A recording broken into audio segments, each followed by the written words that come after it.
आदाब दोस्तों, मैं हूं शहजाद आलम बर्नी। आप देख रहे हैं द बर्नी शो। आज हम अपने शो में एक अहम मुद्दा लेकर के आए और वो मुद्दा है कि क्या तेजस्वी यादव अभी भी बिहार के मुख्यमंत्री बन सकते हैं।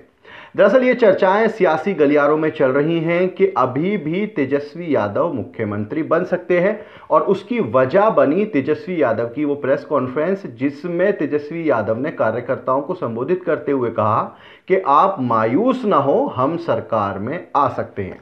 लेकिन सवाल यह बनता है कि आखिर सरकार में कैसे आएंगे, क्योंकि इतनी सीट तो गठबंधन के पास है नहीं कि वो सरकार में आ सके। अगर आंकड़ों पर नजर डाली जाए तो सिर्फ एक पॉसिबिलिटी ऐसी बनती है जिससे तेजस्वी यादव गठबंधन की सरकार बना सकते हैं। अगर हम आंकड़ों को देखें तो क्या बहुमत के आंकड़े तक गठबंधन पहुंच सकता है, क्योंकि जो गठबंधन चुनाव लड़ा था उसके अगर आंकड़ों को आप देखेंगे तो सबकी सीट मिलाकर के 110 होती हैं।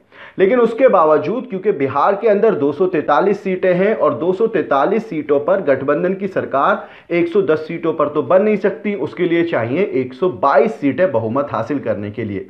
बहुमत हासिल करने के लिए पहले हम एक बार नजर डाल लेते हैं कि किस पार्टी को कितनी सीट मिली थी बिहार के अंदर। 243 सीटों में से सबसे ज्यादा सीटें लेकर के आई थी आरजेडी, यानी कि तेजस्वी यादव की पार्टी 75 सीट लेकर के आई। अगर पहले महागठबंधन की सीटों पर ही नजर डाली जाए तो आरजेडी के बाद इंडियन नेशनल कांग्रेस, जिसको 19 सीटें मिली थी, सीपीआई उसको 2 सीट मिली, सीपीआईएम उसको 2 सीट मिली थी, सीपीआईएमएल उसको 12 सीट मिली थी। तो ये पार्टी थी 5 जो गठबंधन में चुनाव लड़ी थी। इनकी तीनों की सीट मिलाकर के होती हैं 110। उसके अलावा मजलिस-ए इत्तेहादुल मुस्लिमीन यानी कि असदुद्दीन ओवैसी की पार्टी, जिसको 5 सीट मिली, बहुजन समाज पार्टी मायावती की, जो कि असदुद्दीन ओवैसी के साथ गठबंधन करके लड़ी थी, उसको 1 सीट मिली थी और 1 सीट थी इंडिपेंडेंट। अगर इंडिपेंडेंट को, ओवैसी को और बीएसपी को महागठबंधन के साथ जोड़ दिया जाए तो उनके पास कुल मिलाकर के 117 सीट हो जाती हैं। अब सवाल उठता है कि 117 सीटों पर 122 कैसे किया जाएगा। इसके लिए हमें नजर डालनी होगी एनडीए के गठबंधन पर, जो एनडीए चुनाव लड़ा, जिसमें बीजेपी थी, नीतीश कुमार की पार्टी थी, हिंदुस्तानी आवाम मोर्चा यानी कि हम पार्टी जो कि जीतन राम मांझी की पार्टी है, उसके अलावा विकासशील इंसान पार्टी यानी कि वीआईपी, और उसके अलावा 1 सीट और मिली थी जनशक्ति पार्टी को, जो कि रामविलास पासवान के बेटे चिराग पासवान की पार्टी है। बीजेपी को 74 सीटें मिली, जेडीयू को 43 सीटें मिली, हिंदुस्तानी अवाम मोर्चा को 4 सीटें मिली, वीआईपी को भी 4 सीटें मिली और जनशक्ति पार्टी को भी 1 सीट मिली।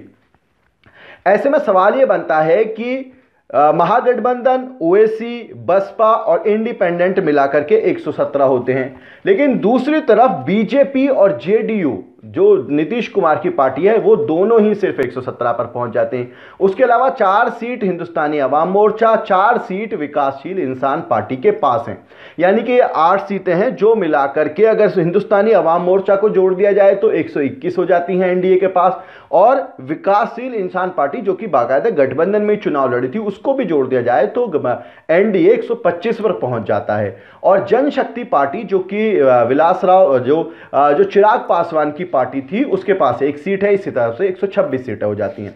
अब सवाल यह बनता है कि इसको कम कैसे किया जा सकता है। इसको कम इस तरह से किया जा सकता है कि जनशक्ति पार्टी जो थी चिराग पासवान की, वो एनडीए के साथ चुनाव नहीं लड़ी थी, अगर वो किसी का समर्थन ना करे तो एनडीए के पास 125 सीटें रह जाती हैं। अब बचती हैं 2 पार्टी जिनके पास 4-4 सीटें हैं, यानी कि हिंदुस्तानी आवाम मोर्चा और विकासशील इंसाफ पार्टी। अगर इन पार्टीज में से एक पार्टी टूट करके गठबंधन के पास पहुंच जाए, अब आप इसको आंकड़े को समझने की कोशिश कीजिए कि अगर वो पार्टी टूट करके पहुंच जाए, एक पार्टी अपनी 4 सीटें लेकर के महागठबंधन के पास, तो महागठबंधन के पास भी 121 सीटें हो जाएंगी और बीजेपी के एनडीए के पास भी 121 सीटें हो जाएंगी, यानी कि टक्कर हो जाएगी बराबर की। ऐसे में सवाल ये उठता है कि क्या बीजेपी वाला पैंतरा चल सकते हैं तेजस्वी यादव, और वो पैंतरा है कि बीजेपी का या जेडीयू का या उनके गठबंधन का कोई एक एमएलए रिजाइन कर दे, जो कि बहुत मुश्किल काम है।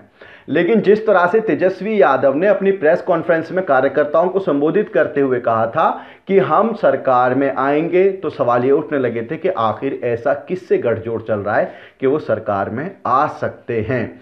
तो एक यही समीकरण समझ में आता है। दूसरी एक और पॉसिबिलिटी ये समझ में आती है कि नीतीश चच्चा लौट करके वापस आ जाए महागठबंधन की तरफ, तो भी महागठबंधन की सरकार बन सकती है, जो कि बहुत कम चांसेस है। यानी कि चांसेस बिल्कुल बस आप 1% मान के चलिए, क्योंकि राजनीति में कुछ भी असंभव नहीं होता है, सब कुछ संभव है। सवाल उठता है परिस्थितियां कैसी हैं। तो अभी भी मौका यह है, लेकिन जो बहुत कम दिखाई देता है। हालांकि तेजस्वी यादव का कॉन्फिडेंस से लग रहा था कि वो शायद सत्ता में आ सकते हैं और वो सरकार बनाएंगे।